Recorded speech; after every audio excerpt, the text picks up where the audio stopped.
Bible में लिखा है जो मर गए वो मरे हुए से आगे नहीं बढ़ेंगे, यानी वो लोग सोए हुए। बाइबल में लिखा पहले तुरई के शब्द के सुनते ही सबसे पहले स्वर्गदूत मरे हुए को जिलाएंगे। पहला तुरई का शब्द, यानी कि पहली तुरई जब बजाई जाएगी तो हम लोग नहीं सुन पाएंगे, वो मरे हुए सुनेंगे। यानी कि मरे हुए लोग हमसे एक्यूरेट ज्यादा सुनते हैं, शायद आप समझ सको। पहली तुरई फूकी जाएगी, मैंने नहीं सुनी, मेरे भाई ने नहीं सुनी, पर उस मरे हुए मुर्दे ने सुनी जो आज भी मरा हुआ है, इसलिए वो लोग पहले जिलाए जाएंगे। इसलिए यूहन्ना ने कहा था पहले तुरई का शब्द होते ही मैंने उस स्वर्गदूत के वाणी को सुना था।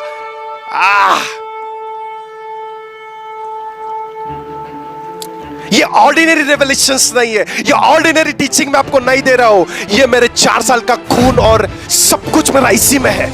ये सब कुछ मैंने कमाया जो मैं आज आपको टीचिंग के थ्रू रिवील करा कर दे रहा हूं। ट्रम्पेट, वॉइस ऑफ ट्रम्पेट, मैंने स्वर्ग की वाणियों को सुना है, मैंने स्वर्ग के गानों को सुना, किस तरीके से एंजल्स गाते हैं। यशायाह ने सुना था होली होली हो, ये सुना था उसने। पर जब मैंने सुना था ना तो मैंने इंस्ट्रूमेंट सुने थे हेवन के, आज भी मेरे पास रिकॉर्डेड है। आज तक सिर्फ आपने मुझे देखा है, प्रॉफिट अर्पण को देखा, पर आज तक मैंने खुद अपने आप को एक्सपोज नहीं किया कि मैंने किस तरीके के रेवलेशंस को कैरी किया। You won't believe. आपको एक एग्जांपल बताता हूं। कुछ लोग मेरे पास कहीं से आ रहे थे, उन्होंने मेरे को फोन किया और मेरे को बोला कि प्रॉफिट हम लोग आ रहे हैं आपके पास, हम लोगों को जाना है। मैंने बोला ओके। उन लोग आते आते कार में क्या बात कर रहे थे मुझे कुछ भी नहीं पता। जैसे वो लोग मेरे पास ड्रॉप हुए, वो हम लोग कहीं एक प्लेस पे जाना था, हम लोग प्लेस पे गए और वो लोग बोल रहे थे किसी एक, मतलब उस पब्लिक के अंदर एक और प्रॉफिट भी था। उन्होंने कहा कि प्रॉफिट मैं कल जा रहा हूं, मेरा कल का फ्लाइट है, तो आप प्लीज मेरे लिए प्रेयर करें। उसने सिर्फ मेरे को ये चीज बोली। सडनली एक एंजल मेरे पास आया और एक एंजल मेरे को बोलता कि देख कार में इसने ऐसे ऐसे नाम के साथ ये बात करी थी, और मैंने वही चीज उसको एक्सप्लेन करी। आप बिलीव नहीं करोगे, पब्लिक प्लेस के अंदर उसने मेरे सामने घुटने टेके थे। पब्लिक प्लेस में, पंजाब का प्रॉफिट था, पब्लिक प्लेस में उसने मेरे स्पिरिचुअल फादर के सामने घुटने टेके और बोला prophet you are true prophet. Sound of heaven. आप बिलीव नहीं करोगे इन चीजों पर। यस, लोगों की बर्थ डेट, लोगों के नाम, नंबर्स, एड्रेसेस सब मैं पेपर पर लिखकर, उनको पता भी नहीं कि मैं क्या कर रहा हूं। यू नो, अभी रिसेंटली मैं कैंप में था और मेरे साथ कोई बैठा हुआ था। मैंने बोला कि आपको बिलीव है मेरे ऊपर कि मैं प्रोफेसी कर सकता हूं, और हम लोग कुछ सवाल के साथ थे। उसने बोला यश। मैंने बोला ठीक है। एक पेपर लिया, एक पेन लिया। मैंने लॉर्ड को पूछा लॉर्ड क्या? मेरे को लॉर्ड ने किसी का चेहरा दिखाया। मैंने बोला ओके। और वो बंदा मेरे सामने बैठा हुआ था। मैंने पेपर के ऊपर एक बर्थ डेट लिखी। मैंने ये पेपर फोल्ड करके मेरे सामने वाले पर्सन के हाथ में दिया। मैंने बोला कि तू इधर ही बैठ, चल। हम लोग उठ के दोनों, पेपर उसी के हाथ में था, हम लोग दोनों उठ के गए। मैंने उस पर्सन को पूछा कि आपके बड़े भाई की बर्थ डेट क्या है? उसने बोला कुछ 4 नवंबर समथिंग, उसने कुछ बोला, मेरे को याद नहीं मैंने क्या डेट लिखी थी। मैंने बोला पेपर ओपन कर। उसने पेपर को ओपन किया और जो डेट इसने बोली थी सेम डेट पेपर के ऊपर भी लिखे हुए थे। कैसे हो सकता है? क्या लगता है? प्रॉफिटिक करना बहुत इजी है, इट्स अ गिफ्ट। एक चीज, एक रेवलेशन मैं आपको एक्सप्लेन कर रहा हूँ, इस चीज को ध्यान से सुनो। बाइबल में लिखा है अब्राहम की बीवी सारा थी, सारा मर गई, अब्राहम ने और बीवी करी थी, एक और बीवी करी, और अब्राहम से और भी बच्चे जब पैदा हुए, जेनेसिस चैप्टर नंबर 25 में लिखा है, तो अब्राहम ने उसके बाकी के बच्चों को गिफ्ट्स दिए। बाइबल में लिखा है कि उसने, चलो मैं आपको वो रेवलेशन भी कंप्लीट करा कर आगे लेकर जाता हूँ। जेनेसिस चैप्टर नंबर 25 वर्ड्स 6 नहीं 25 वर्ड्स 5 में लिखा है इसहाक को तो अब्राहम ने अपना सब कुछ दे दिया। ऐसा उत्पत्ति 25 के 5 में लिखा है इसहाक को अब्राहम ने सब कुछ दे दिया।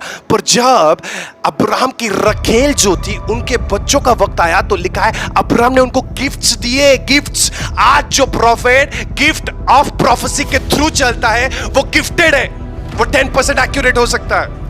आज जो प्रॉफिट गिफ्ट ऑफ प्रोफेसी के साथ चलता है वो 10% गिफ्टेड है, 10%।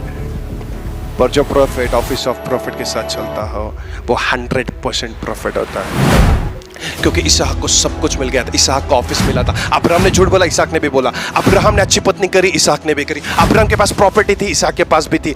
But same as well as जब आप अब्राहम के बाकी बच्चों को देखो तो उनके पास गिफ्ट्स थे। आई विश आप समझ पा रहे हो आपको क्या समझाने की कोशिश कर रहा हूं इस जगह पर। सो क्या होता है पता है क्या? जब आप गिफ्ट्स को कैरी करते हो, आप थोड़ा सा लेकर जाते हो, थोड़ा सा, गिफ्ट ऑफ प्रोफेसी आपको नेशंस, इंटरनेशनल प्रोफेसीज नहीं देगा। फिर आप बोलते हो प्रॉफिट अर्पण के पास भी गिफ्ट है और वो कैसे इंटरनेशनल प्रोफेसीज करता है। बेटा मेरे को समझने के लिए तेरे 4 जन्म जाएंगे। मेरे इस लाइफस्टाइल को समझने के लिए तेरे 4 जन्म जाएंगे, तभी भी तू मेरे को समझ नहीं पाएगा। तू ब्लेसेड है कि तू आज मेरे को डैडी बोल पाता है। तू ब्लेसेड है कि तेरे लिए मैं एज ए स्पिरिचुअल फादर रुका हुआ हूं।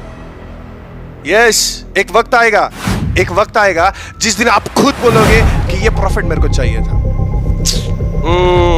क्यों ये बता रहा हूं पता है? क्योंकि ना गिफ्ट में और ऑफिस में बहुत फर्क होता है। जो चीज जॉन चैप्टर नंबर 4 में कर रहा था, वो चीज मैंने अपनी लाइफ में ऑलरेडी एक्सपीरियंस करी है। साउंड ऑफ हेवन मैंने सुनी है।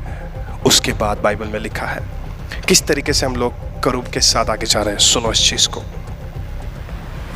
अगर आपको यह रेवलेशन पता चल गए, आप सब कुछ समझ जाओ। इन बातों के बाद जो मैंने दृष्टि की तो क्या देखता हूं कि स्वर्ग में एक द्वार खुला हुआ है।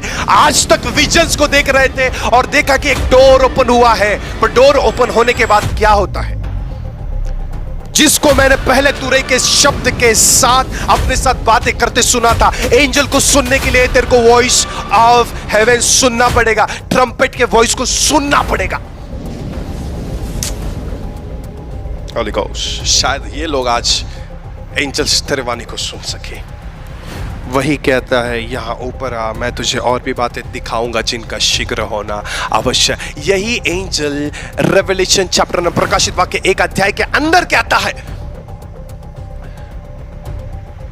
कि देख ये जो मैं तुझे दिखा रहा हूं इनका शीघ्र होना अवश्य है। रेवलेशन चैप्टर नंबर 1 वर्स 1 में क्लियर एंजल जॉन को बता रहा था। अभी वही एंजल रेवलेशन 4 में आया है, वही सेम एंजल।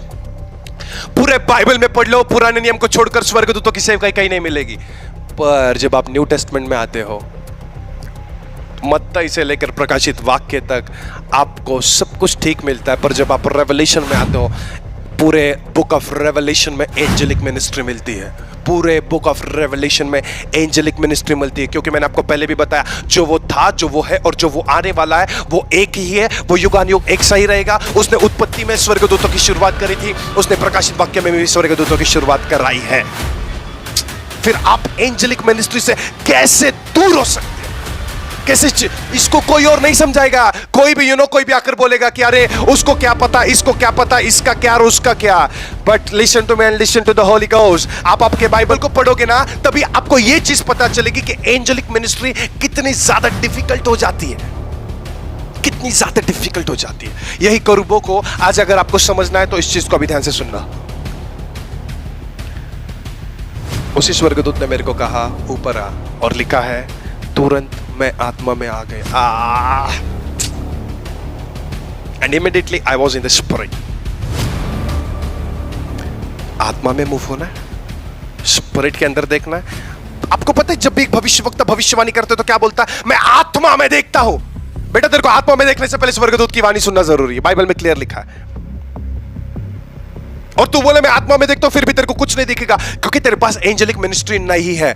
ये चीज अगर मैं प्रॉफिट एंजल के मेंटल को कैरी करता हूं, तो प्रॉफिट एंजल अगर अफ्रीका का प्रॉफिट है, तो प्रॉफिट एंजल का मेंटल अगर रिलीज हुआ है और आज मेरे पास है, तो इस चीज को मैं अपने लिए प्राउड समझता हूं कि इस चीज को प्रॉफिट एंजल के जैसा मिनिस्ट्री लॉर्ड ने मुझे प्लेस करके दिया। प्रॉफिट एंजल मेरे पास नहीं आया ले हैंड करने के लिए कि यार I want to impart you and blah blah blah, ऐसा कुछ नहीं हुआ। ये सीधा सीधा लॉर्ड से ब्लेस होकर आया था। और बाइबल में लिखा है स्वर्गदूत की वाणी को सुनते ही यूहन्ना ने कहा कि मैं आत्मा में आ गया। I was in the spirit, I was in the rooms of the spirit. A profits, prophecy करना है, पहले स्वर्गदूतों की वाणी को सुनना सीख। जिस दिन तू एंजल के वॉइस को सुनेगा, तो सब कुछ अपने आप एक्यूरेट मूव करने लग जाएगा अपने आप। ये एनीवे आगे चलते हैं। और क्या देखता हूं कि एक सिंहासन स्वर्ग में रखा हुआ है। उस सिंहासन पर कोई बैठा है। जो उस पर बैठा है वो यशब मानी कैसा दिखाई पड़ता है, और उस